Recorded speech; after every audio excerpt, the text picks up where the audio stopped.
Cricket से जुड़ी तमाम खबरें, वर्ल्ड रिकॉर्ड, आईसीसी रैंकिंग और आने वाली सीरीज के शेड्यूल से बाखबर रहने के लिए सब्सक्राइब करें बी ऑफिशियल चैनल को और दबाएं बेल के बटन को ताकि आप हमारी लेटेस्ट वीडियो सबसे पहले देख सकें।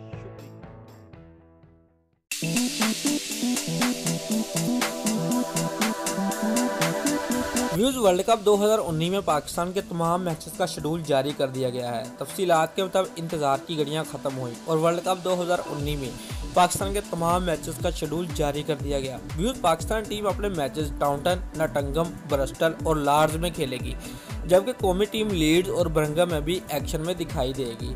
व्यूज पाकिस्तान और भारत के दरमियान मैच ओल्ड ट्रैफोर्ड मैनचेस्टर में होगा। रवायती हरीफ पाकिस्तान और भारत के दरमियान मैच 16 जून 2019 को होगा, जबकि पाकिस्तानी टीम 31 मई 2019 को वेस्टइंडीज, 3 जून को इंग्लैंड, 7 जून को श्रीलंका, 12 जून को ऑस्ट्रेलिया, 23 जून को जनूबी अफ्रीका, 26 जून को न्यूजीलैंड, 29 जून को अफगानिस्तान और 5 जुलाई को बांग्लादेश के खिलाफ मैच खेलेगी। दोस्तों, अगर आपको हमारी ये वीडियो पसंद आई है तो लाइक और कमेंट लाजमी करें और हमारे चैनल को सब्सक्राइब करना मत भूलिए। शुक्रिया।